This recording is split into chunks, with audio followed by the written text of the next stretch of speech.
Painted application ધોરણ 6 થી 12ના વિદ્યાર્થીઓ માટે અપડેટ થઈ ચૂકી છે. આ એપ્લિકેશનમાં શું છે? બધા જ વિષયના વિડીયોઝ છે. ગુજરાતની બેસ્ટ ફેકલ્ટી દ્વારા લાઈવ લેક્ચર્સ છે. આઈએમપી પ્રશ્ન છે, ટેસ્ટ સિરીઝ છે અને ગુજરાતના તમામ વિદ્યાર્થીઓ સાથે તમે તમારી કમ્પેરિઝન કરી શકો છો. ગેમિફિકેશન છે અને બીજું ઘણું બધું. તો તમે એપ્લિકેશન ડાઉનલોડ ન કરી હોય તો ડિસ્ક્રિપ્શનમાં લિંક આપી છે. હમણાં જ પ્લે સ્ટોર ઉપર જાઓ અને એપ્લિકેશન ડાઉનલોડ કરો. ઘરે બેઠીને સરસ મજાનું ગુજરાતની જોરદાર ફેકલ્ટી સાથે ભણો, સારા માર્ક્સે પાસ થાઓ. જે ટોપિક ભણ્યા હતા બેટા એની વિશે થોડીક ચર્ચા કરી લઈએ. કાલે મેં તમને પ્રશ્ન પણ કીધા, કૃષિ વિશે સમજાયું કે આપણા દેશની અંદર કુલ યોગદાન કેટલું છે ખેતીનું, એ અહીંયા જોઈ લો. પહેલા ચાલો બધા લોકો પહેલા તો એકવાર આ જોઈ લો. ભારત કૃષિ પ્રધાન દેશ છે ભાઈ. તમને કાલે મારે આ વસ્તુ સમજાવવાની બાકી રહી ગઈ, એ પહેલા એકવાર સમજાવી લો તમને. અહીંયા ધ્યાન આપજો બધા. ભારત કૃષિ પ્રધાન દેશ છે. વિશ્વનો આપણા દેશની એક છાપ છે. કૃષિ પ્રધાન દેશમાં આપણો દેશ ગણાય, બરોબર ને? દેશની કુલ વસ્તી છે, દેશની કુલ જે આવામ છે, પોપ્યુલેશન છે, એમાં મોટા ભાગની વસ્તી, એમાં મોટા ભાગના લોકો ખેતી અને ખેતી સાથે જોડાયેલા વ્યવસાય ઉપર આધારિત છે. 90 છે ખેતી ઉપર જોડાયેલા છે, ખેતી સાથે સંબંધિત વ્યવસાય સાથે જોડાયેલા છે. દેશની કુલ આવક, દેશની કુલ વસ્તી છે, દેશની કુલ વસ્તી, એમાંથી 60% કરતા વધારે, સમજો મારા દીકરાઓ, 60%, 60% એટલે અડધા કરતા પણ વધારે લોકો ખેતી અને ખેતી સાથે સંબંધિત વ્યવસાય સાથે જોડાયેલા છે. સમજ્યા તમે? ખેતી અને ખેતી સાથે સંબંધિત વ્યવસાય સાથે શું છે? આ બધા જોડાયેલા છે. પાકું. દેશની જે કુલ ઉત્પાદન થાય છે, આપણા દેશમાં કુલ ઉત્પાદન થાય છે, એમાંથી ખેતીમાંથી આપણને કેટલા ટકા? તો ભાઈ 22% જ મળે છે. માણસો આટલું બધું રોકાય છે અને ઉત્પાદન જો 22% જ ખેતીમાંથી મળે છે. અને ખેત પેદાશો જે આપણે અનાજ ઉગાડીએ છીએ એમાં તો આપણો હિસ્સો 18% છે. આનો મતલબ એ થાય મારા દીકરાઓ કે માણસનો વર્ગ, મોટા ભાગનો વર્ગ આ વ્યવસાય સાથે જોડાયેલો છે, છતાં એનાથી જે પ્રોફિટ મળવું જોઈએ, એનાથી જે ઉત્પાદન વધવું જોઈએ, એનાથી જે વળતર મળવું જોઈએ, એ વળતર તો ઓછું છે.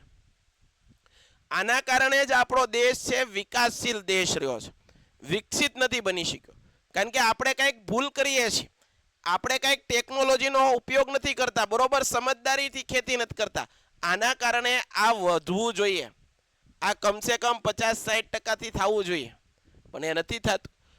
સીધો ને સાદો તમને અર્થ એમ સમજાવું કે દેશને જો 100 રૂપિયા મળતા હોય, સમજો, દેશને 100 રૂપિયા મળતા હોય તો એમાં 54%થી 54 રૂપિયા તો કેમાંથી મળે છે? સેવા ક્ષેત્રમાંથી. 54 રૂપિયા, 100 રૂપિયા જો દેશને કમાણી થઈ તો એમાંથી 54 રૂપિયા ક્યાંથી આવ્યા? સેવા ક્ષેત્ર. સેવાનો મતલબ કે ભાઈ બેન્કિંગ, શિક્ષણ, બરાબર છે, પરિવહન, આ બધા ક્ષેત્રમાંથી આવ્યા. કેટલા રૂપિયા? 54. 25 રૂપિયા જે ઉદ્યોગો આપણા દેશમાં છે, એ ઉદ્યોગોમાંથી કેટલા પૈસા આવ્યા? 25 રૂપિયા. સૌથી વધારે લોકો કેમાં કામ કરે છે? ખેતીમાં. અને એમાંથી કેટલા આવે છે? 18-20%. 18-20 રૂપિયા છે એ આપણને ખેતીમાંથી મળે છે. એનો મતલબ તમે સમજી ગયા ભાઈ? આપણે બધા મોટા ભાગની દેશની વસ્તી ખેતીમાં છે, પરંતુ એને વળતર નથી મળતું, ઉત્પાદન નથી વધતું. કેમ? કંઈક ભૂલ છે. ઇઝરાયલ જેવો દેશ છે, એમાં નદીઓ નથી, છતાં પણ કેવી સારી એવી ખેતી કરે છે. અને આપણા દેશની અંદર તો સારી નદી છે, સારી સિંચાઈની સુવિધા છે, વાતાવરણ સારું છે, તો પણ આપણે ઉત્પાદન કેમ નથી કરી શકતા? એ આપણે વિચારવું પડશે, ખેડૂતોએ વિચારવું પડશે, તારે આ બધો દેશ આગળ આવશે. બીજી વાત મેં કાલ કરી હતી તમને કે ભાઈ કૃષિ પદ્ધતિ છે, કૃષિના પ્રકાર, ભારતનો ખેડૂત છે એ કેટલા પ્રકારની ખેતી કરે, અથવા હું એમ કહી શકું કે ભારતમાં ખેતી કેટલા પ્રકારે થાય છે. તો ભારતની અંદર ખેતી છે 6 પ્રકારે થાય છે. એ બધી કાલ મેં વાત કરી. પહેલી છે એ આત્મનિર્વાહ ખેતી, અથવા તો એને કહો ને તમે જીવન ચલાવવા માટે, જીવન ભરણ પોષણ કરવા માટે જીવન નિર્વાહ ખેતી. સાહેબે સમજાઈ ગયું છે, કાલે જ તમે સમજાવ્યું.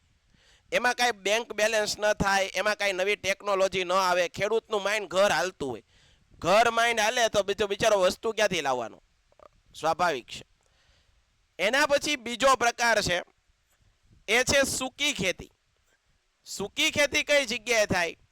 જ્યાં વરસાદ વધારે પડે, તાપમાન એટલે વરસાદ ઓછો પડતો હોય, તાપમાન વધારે હોય, સિંચાઈની સગવડ ન મળતી હોય, તો ત્યાંનો ખેડૂત છે ને એ સૂકી ખેતી કરે. એ સમજાવી દીધું. ભીની ખેતી ક્યાં? તો કે ભાઈ વરસાદ વધારે હોય, પાણીની સુવિધા સારી, સિંચાઈની સુવિધા સારી હોય, બરાબર, ત્યાંનો ખેડૂત છે વર્ષમાં એકાદા બે કરતાં વધારે પાક લઈ શકે. એ વાત કરી હતી આપણે ભીની ખેતી, અથવા તો એને આદ્ર ખેતી કહેવાય. એના પછી મેં તમને વાત કરી હતી સ્થળાંતરિત અથવા ઝૂમ ખેતી. સાહેબ, સ્થળાંતરિત અથવા ઝૂમ ખેતી એટલે શું? કે ભાઈ આદિવાસી લોકો છે, જંગલમાં રહે છે, જંગલમાં અનાજ ઉગાડવું પડે, ખાવા માટે અનાજ તો જોઈએ, શાકભાજી જોઈએ, તો એ લોકોની આગળ કાંઈ જમીન તો પ્રોપર હોય નહીં, તો એ શું કરે? જંગલમાં વિસ્તાર, અમુક વિસ્તારને સાફ કરી અને ખેતી કરે. અમુક વર્ષો સુધી ત્યાં ખેતી કરે, પછી પાછા બીજી જગ્યાએ વ્યા જાય, બીજી જગ્યાએ જંગલમાં આ રીતે ખેતી કરે, એક જગ્યાએથી બીજી જગ્યાએ આ રીતે ફરતા રહે. જમીનની ફળદ્રુપતા ઘટે એટલે એક જગ્યામાં ટ્રાન્સફર થઈ અને બીજી જગ્યાએ શું થઈ જાય? ફરી જાય. પાકું છે? પાકું છે ને બધાને? ઓકે. તો આ પ્રકારની ખેતી છે અને સ્થળાંતરિત ખેતી કહેવાય અથવા તો ઝૂમ ખેતી કહેવામાં આવે છે. આગળ બાગાયતી પ્રકારની ખેતી. બગીચા પ્રમાણે જે ખેતી કરવામાં આવે છે એને બાગાયતી ખેતી કહેવાય છે. એના પછી છે સઘન ખેતી. સઘન ખેતી એટલે શું? માત્ર ને માત્ર ભરણ પોષણ માટે નહીં, પરંતુ આર્થિક ઉપાર્જન, વળતર માટે ખેતી કરવામાં આવે, એને કહેવાય સઘન ખેતી. તો આ બધી વાતો મેં તમને કાલના લેક્ચરમાં વિગતવાર સમજાવી દીધી. આગળ આ જોઈ લો તમે કૃષિ પદ્ધતિઓ. આપણા દેશની અંદર કૃષિ પદ્ધતિઓ કેટલા પ્રકારની છે? પહેલા તો એકવાર સ્ક્રીનશોટ પાડી લો. ચાલો અહીંયા ધ્યાન આપજો. સાહેબ, કૃષિ પદ્ધતિઓ કેટલા પ્રકારની? તો કૃષિ પદ્ધતિઓ 3 પ્રકારની છે. કૃષિ પદ્ધતિઓ કેટલા પ્રકારની? 3 પ્રકારની છે. આપણા દેશની અંદર કેટલા પ્રકારની કૃષિ પદ્ધતિઓ છે? 3 પ્રકારની. પહેલી છે એનું નામ છે સજીવ ખેતી. જો એનું નામ જ છે સજીવ ખેતી. બીજી કૃષિ પદ્ધતિ છે, મોસ્ટ આઈએમપી છે જો લખેલું છે. બીજી પદ્ધતિ છે એનું નામ છે ટકાઉ અથવા પોષણક્ષમ ખેતી. બીજી પદ્ધતિનું નામ શું છે? ટકાઉ અથવા પોષણક્ષમ ખેતી. ત્રીજી પદ્ધતિ છે એનું નામ શું છે? મિશ્ર ખેતી. કેવી? મિશ્ર ખેતી. એક એકને ઉપાડીએ આપણે, એક એક રીતે વાત કરીએ આપણે. પહેલી ખેતી લઈ લો સજીવ ખેતી. પહેલી ખેતી કઈ લઈએ છીએ? સજીવ ખેતી. હાલો બોર્ડ વર્ક કરાવતો જાઉં, તમને સમજાવતો જાઉં, કઈક સમજાય. દાખલા તરીકે હું તમને અહીંયા સજીવ ખેતી ભણાવું. હાલો જો સજીવ ખેતી કેવી ખેતી? સજીવ.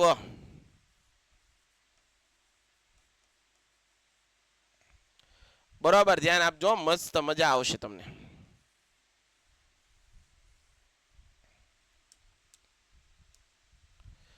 તો આ પ્રકારની ખેતીમાં પહેલી વસ્તુ તમે સમજો, આ પ્રકારની ખેતીની અંદર જંતુનાશક દવાઓ છે.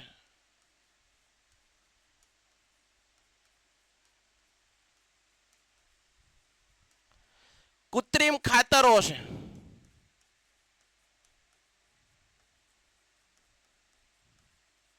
નિંદણનાશકો છે. એટલે કે ખડ ઉગ્યું હોય એ ખડને કાઢવા માટે નિંદણ નાશકો. આમાંથી કોઈ વસ્તુનો ઉપયોગ કરવાનો નથી. આ કોઈ વસ્તુનો ઉપયોગ કરવાનો નથી. નિંદણનાશકોનો ઉપયોગ નહીં કરીએ, જંતુનાશકોનો ઉપયોગ નહીં કરીએ, દવાઓ જે કૃત્રિમ ખાતરો છે એનો પણ ઉપયોગ કરવાનો નથી. તો શેનો ઉપયોગ કરશું સાહેબ? તો શેનો ઉપયોગ કરશું? જો અહીંયા તમને કહું શેનો ઉપયોગ કરશું આપણે. તો આગળ તો આપણે ઉપયોગ કેનો કરશું? તો કે ભાઈ દેશી ખાતર,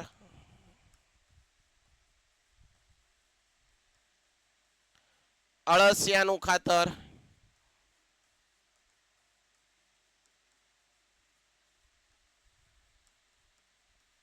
સેન્દ્રિય ખાતર,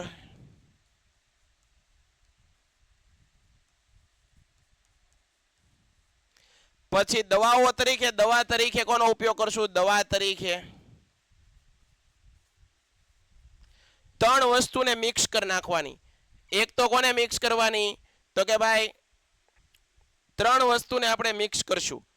દવા તરીકે કોનો કોનો ઉપયોગ કરશું? તો પહેલું લીમડાનું દ્રાવણ,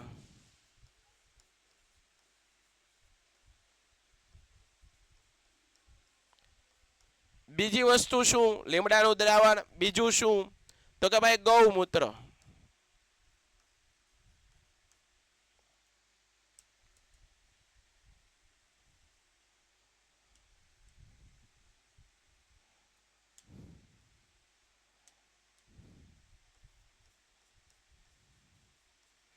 અને એક છે છાશ.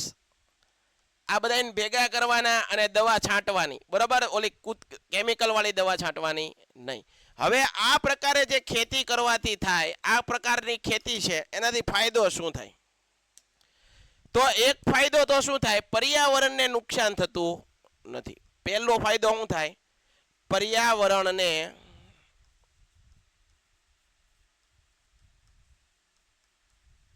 નુકસાન થતું નથી. જમીનની ફળદ્રુપતા શું થઈ જાય? જળવાઈ રહે છે.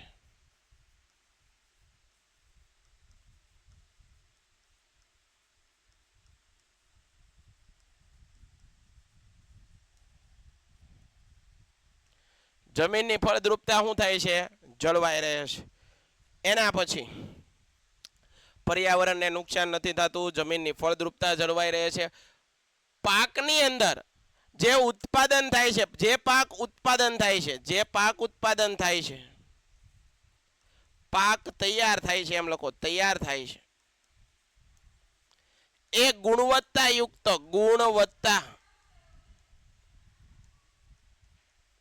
એ ગુણવત્તાયુક્ત અને કેવો હોય? પોષણક્ષમ.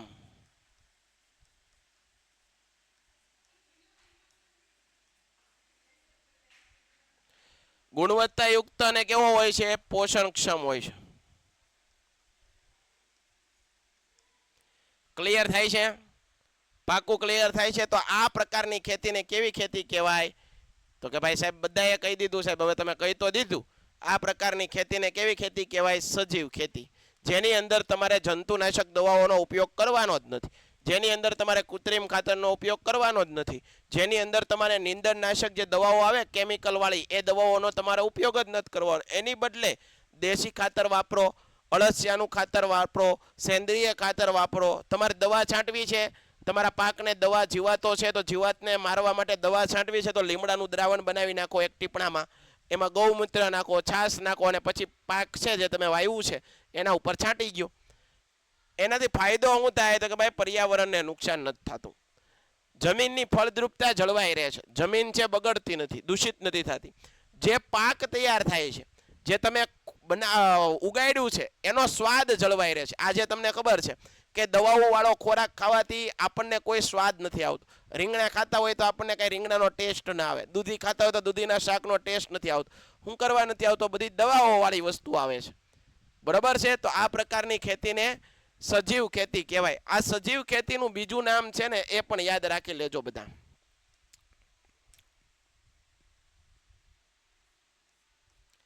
આ સજીવ ખેતીનું બીજું નામ છે જૈવિક ખેતી.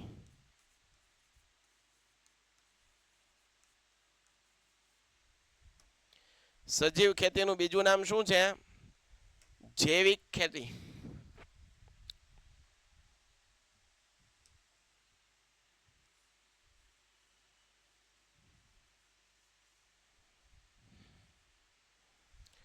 સજીવ ખેતીનું બીજું નામ છે જૈવિક ખેતી. હા, સ્ક્રીનશોટ પાડી લો ભાઈ, પાડી લો, સ્ક્રીનશોટ પાડી લો.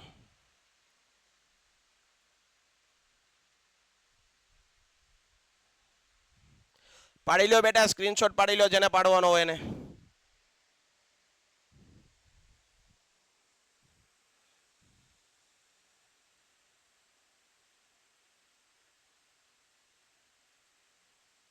અરે ભાઈ કોણ છે આ? દ્રવ્ય ચૌધરી એમ કે સોડમ કેવી? સોડમ એટલે સ્મેલ, સુગંધ.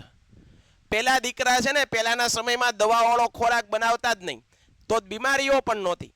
આપણા દાદા કે પરદાદા હોય ને તો એ લોકો કેટલું વર્ષો જીવતા. શું કરવા? કારણ કે રોટલા છે એ પહેલાના સમયની અંદર છે કોઈ દવાઓનો ઉપયોગ જ ન થતો. જે વસ્તુઓ બનાવવામાં આવતી, ફૂડ પ્રોડક્ટ, જે અનાજ ઉત્પન્ન કરવામાં આવતું, એમાં કોઈ દવા છાંટે નહીં. આના કારણે એનો સ્વાદ, એની મીઠાશ, બરોબર, એની સુગંધ, એની સોડમ એ છે ને ભયંકર હોય, જોરદાર હોય, એની સ્મેલ આવે, મજા આવે.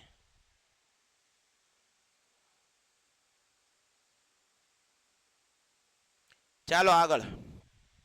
તો આ વસ્તુ મેં કાલે તમને કીધી, સજીવ ખેતી, મોસ્ટ આઈએમપી. એના પછી કઈ છે? ટકાઉ અથવા પોષણક્ષમ ખેતી. બરોબર ધ્યાન આપજો. ટકાઉ અથવા પોષણક્ષમ ખેતી એટલે શું? અહીંયા ધ્યાન આપો. ટકાઉ અથવા પોષણક્ષમ ખેતી એટલે શું? કંગ્યુ અહીંયા ધ્યાન. ટકાઉ અથવા તો પોષણક્ષમ ખેતી. કઈ ખેતી આવી? ટકાઉ. આ ટકાઉ ખેતીને બીજા કયા નામે ઓળખાય? પોષણક્ષમ.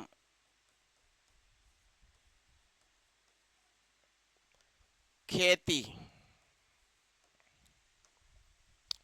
ટકાઉ ખેતીને કયા નામે ઓળખાય છે? પોષણક્ષમ ખેતી.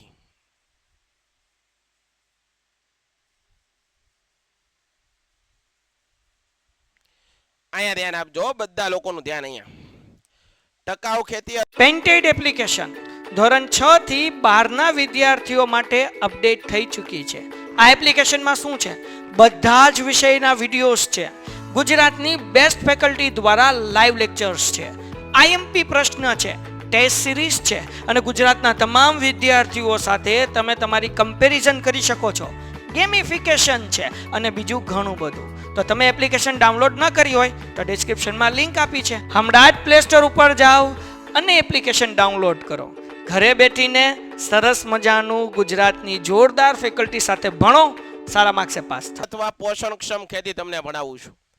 પહેલી વસ્તુ, જમીનની ફળદ્રુપતા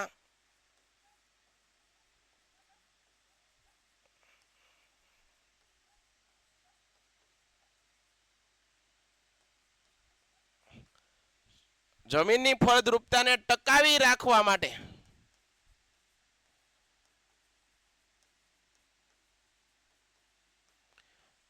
જે ખેત પદ્ધતિનો ઉપયોગ થાય છે,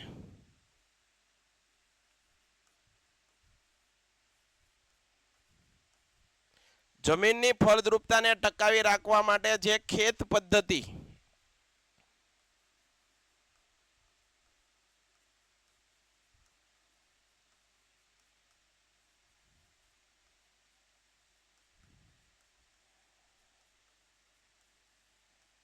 આ પ્રકારની ખેત પદ્ધતિને શું કહેવાય છે? આ પ્રકારની ખેત પદ્ધતિને શું કહેવાય છે? સજીવ ખેતી અથવા તો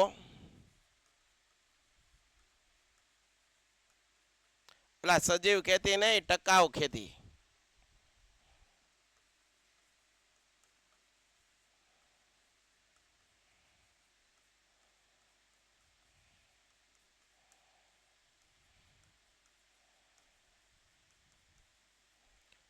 ટકાઉ ખેતી અથવા પોષણક્ષમ ખેતી કહેવામાં આવે છે. હવે અહીંયા ધ્યાન આપજો, જમીનની ફળદ્રુપતા ક્યારે ટકે? તો કે ભાઈ જમીનની ફળદ્રુપતા ક્યારે ટકે? સમજજો તમે. જમીનની ફળદ્રુપતા ત્યારે ટકે કે જ્યારે એકનો એક પાક વારે વારે ન વાવતો.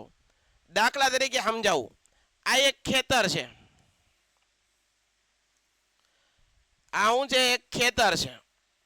આ ખેતરમાં હું એક વર્ષે ઘઉં વાવું, બીજા વર્ષે ઘઉં વાવું, ત્રીજા વર્ષે ઘઉં વાવું, તો વારે વારે એકનો એક પાક વાવું તો જમીનના જે પોષક તત્વો મળવા જોઈએ, આ ઘઉં હોય તો ઘઉં મોટા થાય તો એના મૂળિયા જમીનમાં હોય કે ન હોય?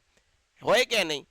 હે, તો એ જમીનમાંથી, જમીન છે એ ઘઉંમાંથી હું લઈ લે? પોષક તત્વો લઈ લે, બરાબર. પરંતુ એકનો એક પાક વારે વારે વાવે રાખું તો જમીનને બીજા પોષક તત્વો મળે નહીં. જમીનને કેટલા પોષક તત્વો જોઈએ? જુઓ, સારા વિકાસ કરવા માટે જમીનને કેટલા પોષક તત્વો જોઈએ? તો કે ભાઈ અહીંયા ધ્યાન આપો, નાઇટ્રોજન જોવે.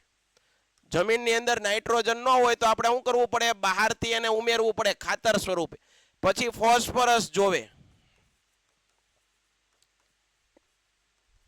પછી પોટાશ જોવે, જમીનને હારી બનાવી હોય. અને આ બધી વસ્તુ ન હોય તો બહારથી આપણે દેવી પડે. પછી આયન અથવા લોહ તત્વ,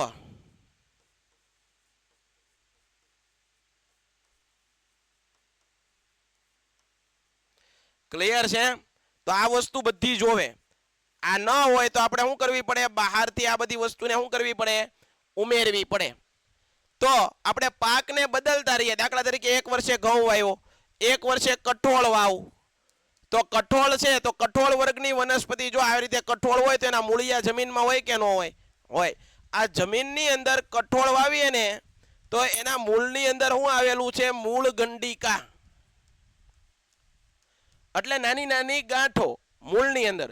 આ મૂળ ગંડિકાની અંદર એક બેક્ટેરિયા બેઠા હોય, રાઇઝોબિયમ. 8મા ધોરણમાં આવ્યા. રાઇઝોબિયમ નામના બેક્ટેરિયા બેઠા હોય ક્યાં? કઠોળ વર્ગની વનસ્પતિ મૂળની મૂળ ગંડિકામાં. આ રાઇઝોબિયમ બેક્ટેરિયા શું કરે ખબર? આ વાતાવરણ છે. આ શું છે? વાતાવરણ. આ રાઇઝોબિયમ બેક્ટેરિયા આટલા તાકાતવર હોય કે નાઇટ્રોજન, વાતાવરણના નાઇટ્રોજનને ક્યાં લાવે? જમીનમાં સ્થાપિત કરે. શું કરે? જમીનમાં. જો કઠોળ વાવીએ તો જમીનને જે નાઇટ્રોજન જોવે એ આ કઠોળ વનસ્પતિમાંથી જમીન લઈ લે કે ન લઈ લે? તો તમે હમણાં કહેશો હા સાહેબ લઈ જ લે ને, તો બહારથી તમારે દવા ખર્ચવા પડે નહીં. તો ટકાઉ ખેતીમાં કેવું શું કરવાનું છે હું તમને એ સમજાવવા માંગુ છું. તમે એ ન ભૂલી જતા પાછું.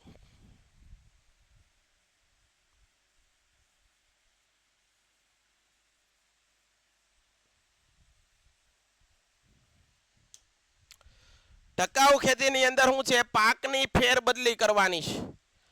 પાકની ફેરબદલી. એકનો એક પાક વાવવાનો નથી, ફેરબદલી. ઓકે સાહેબ, ક્લિયર? પાકની શું કરવાની છે? ફેરબદલી. બીજું, ટકાઉ ખેતીની અંદર શું કરવાનો છે? જંતુનાશકોનો ઉપયોગ છે જરૂર પૂરતો.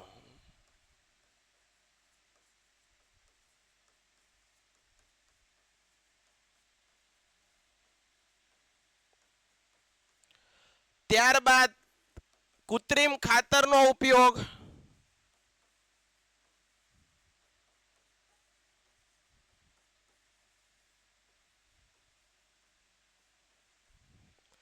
કેટલો કરવાનો છે? જરૂર પૂરતો બેટા. કેટલો? જરૂર પૂરતો.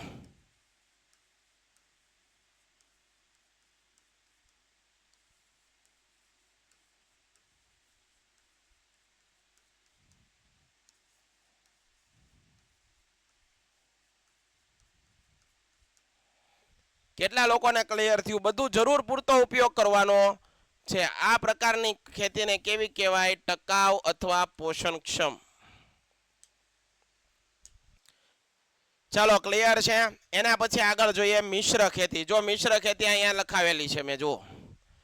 મિશ્ર ખેતી એટલે હું, દાખલા તરીકે મારી આગળ ખેતર હોય, બરોબર? ખેતરની અંદર મેં ઘઉં વાવ્યા. તો તમને ખબર છે ઘઉં વાવું પછી એને કેટલા મહિના રાહ જોવી પડે? 8 થી 10 મહિના સુધી રાહ જોવી પડે. ત્યારે ખેતરમાં ઘઉં ઉગે. એક ખેતરમાંથી ઘઉં આવે ત્યાં લગન મારું ઘરનું ભરણ પોષણ કેમ કરવાનું? મારું ઘર કેમ ચલાવવાનું? તો ખેડૂતો છે એ બીજી સાઈડમાં આવક શરૂ કરવા માટે શું કરે છે? ખેતીની સાથે સાથે એ લોકો પશુપાલન કરે. એટલે કે માલઢોર રાખે. કારણ કે ખેતરની અંદર બધું ઘાસ ને એવું તો હોય જ તે. માલઢોર રાખે તો ભેંસ મોટી થાય તો દૂધ વેચીને પૈસા કમાઈ શકે, છાશ વેચીને પૈસા કમાઈ શકે, દહીં વેચીને પૈસા કમાઈ શકે. બરાબર? તો પશુપાલન કરે ખેતીની સાથે. બીજું મરઘા બતકા ઉછેર છે, પોલ્ટ્રી ફાર્મ કરે, પછી મધમાખી ઉછેર છે અને મત્સ્યપાલન. આવું બધું ખેતીની સાથે સાથે સાઈડમાં કરે, જેથી કરીને શું છે? ખેડૂતનું ઘર ગુજરાન ચાલે. ખેડૂતનું શું ચાલે? ગુજરાન ચાલતું રહે. ટૂંકમાં ગાડું છે હાયલું રાખે. સમજાય ને? ગાડું શું કરે? રાખે, હાલે રાખે. એમ પાકું છે? હા કે ના? હાલો હાલો હાલો. તો આ ભણાયો મેં તમને કૃષિ પદ્ધતિઓ. આગળ ભણાવી 6 પ્રકાર પડ્યા. એક કૃષિના પ્રકાર. પરીક્ષામાં ભૂલે ચૂકે તે ઊંધું ન કરતા. કૃષિનો પ્રકાર કે તો 6, પરંતુ કૃષિની પદ્ધતિઓ કે તો આ 3. કઈ કઈ? સજીવ અથવા જૈવિક ખેતી. એના પછી બીજી કઈ? તો કે ભાઈ પોષણક્ષમ અથવા ટકાઉ. એના પછી ત્રીજી કઈ? તો કે ભાઈ મિશ્ર ખેતી. હાલો સાહેબ, પાક્કું પાક્કું પાક્કું. આગળ હવે પછી અહીંયા જુઓ મોસ્ટ આઈએમપી, આ તફાવત તમારે બધાએ પાકો કરી નાખવાનો, ગોખી નાખવાનો, પરીક્ષામાં પૂછાય જ છે. આપણા દેશની અંદર જે ખેતી કરીએ છીએ, ખેતીની અંદર જુદા જુદા પાક લેવાય છે. આ પાક અમુક સમયે અમુક ઋતુમાં અમુક પાક લેવામાં આવતા હોય, અમુક સમયે અમુક પાક અમુક ઋતુમાં તૈયાર થતા હોય, બરાબર. તો એવા પાક આપણા દેશની અંદર મુખ્ય શિયાળો, ઉનાળો, ચોમાસું, બરાબર, ઋતુઓ છે. આ ઋતુઓ પ્રમાણે જે પાક લેવામાં આવે છે, બરાબર, એમાં ચોમાસાની અંદર જે પાક લેવાય એને કયા નામથી ઓળખાય? વારે વારે પરીક્ષામાં પૂછાય. ચોમાસાની અંદર કયા પાક લેવાય? તો ચોમાસાની અંદર જે પાક લેવાય એને કહેવાય ચોમાસુ પાક. એને કેવો પાક કહેવાય? ચોમાસુ પાક. અથવા તો એનું બીજું નામ છે ખરીફ પાક. ઉનાળાની અંદર જે પાક શિયાળાની અંદર જે પાક લેવાય એને કહેવાય શિયાળુ પાક અથવા તો રવિ પાક. અને ઉનાળાની અંદર જે પાક લેવાય એ ઉનાળુ પાક. ઉનાળાની અંદર જે પાક લેવાય એને જાયદ પાક અથવા ઉનાળુ પાક કહેવામાં આવે છે. અહીંયા ધ્યાન આપજો. આ ખરીફ પાક એટલે ચોમાસું. ચોમાસાના 4 મહિના, શિયાળાના 4 મહિના, ઉનાળાના 4 મહિના, બરાબર. ચોમાસાની અંદર જે ખેતી કરવામાં આવે, જે પાક તૈયાર કરવામાં આવે છે એને કહેવાય છે ખરીફ પાક અથવા તો ચોમાસુ પાક. શિયાળાની અંદર જે પાક તૈયાર કરવામાં આવે છે એને કહેવામાં આવે છે શિયાળુ પાક અથવા રવિ પાક. ઉનાળાની અંદર જે પાક તૈયાર કરવામાં આવે છે એને કહેવાય છે જાયદ પાક, બરોબર છે, અથવા ઉનાળુ પાક. આગળ આ સમયગાળો બધાએ પાકો કરી નાખવાનો છે. ખરીફ પાકનો સમયગાળો શું છે? જૂન જુલાઈથી લઈ ઓક્ટોબર ને નવેમ્બર. રવિ પાકનો સમયગાળો ઓક્ટોબર નવેમ્બરથી માર્ચ એપ્રિલ. અને જાયદ પાકનો સમયગાળો માર્ચથી જૂન, બરોબર. આગળ ચોમાસામાં કયા પાક લેવામાં આવે? તો ડાંગર, ચોખા, મકાઈ, જુવાર, બાજરી, કપાસ, મગ, મઠ, તલ, મગફળી. જો આમાં એવું થાય, આમાં ઉદાહરણ છે, ઘણા આમાં આવી જાય, ઘણા આમાં આવી જાય. શું કરવા? કારણ કે પાણી હોય ને, ખેડૂતો માટે મુખ્ય જવાબદાર કારણ શું હોય? ખેતી કરવા માટે પાણી. પાણી હોય તો ગમે ત્યારે ગમે એ પાક લઈ શકાય, બરાબર. તો યાદ રાખજો.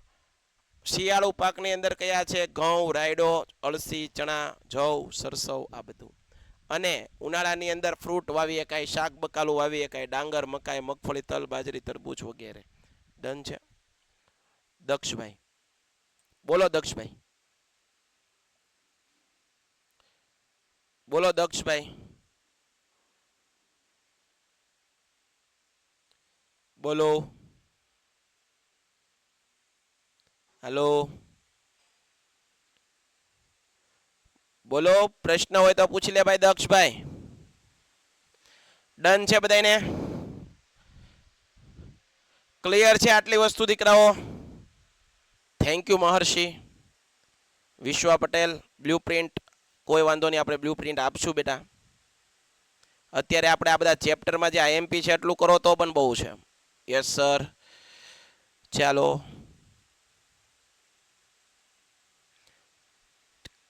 કોઈ ડાઉટ છે ભાઈ? કૃષિના પ્રકાર.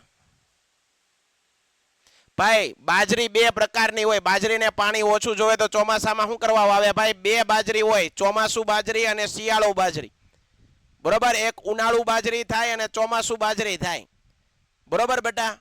પાણી ઓછું હોય એમ નહીં, 2 બાજરી હોય. ઉનાળામાં ચોમાસુ બાજરી હોય ને એ કાળી પડી જાય ઘણીવાર. એના રોટલા ઘડીએ ને તો કાળા થઈ જાય, કાળા, બરોબર. ઉનાળુ બાજરી હોય ને એ જોરદાર હોય. થેન્ક યુ મહર્ષિભાઈ. હું કહું એ નહીં, તમને અમે કહીએ છીએ, તમે તૈયારી કરો છો ત્યારે એ આવડે છે, નકર ન આવડે બેટા. તૈયારી કરવી પડે, તમે કરો છો એટલે તમને આવડે. તો આટલું રાખીએ છીએ આજ પૂરતું. કાલે ફરીવાર પાછા નવા ટોપિક સાથે મળશું. ત્યાં સુધી બધાને જય હિન્દ, જય ભારત, ધન્યવાદ. Painted Painless Learning.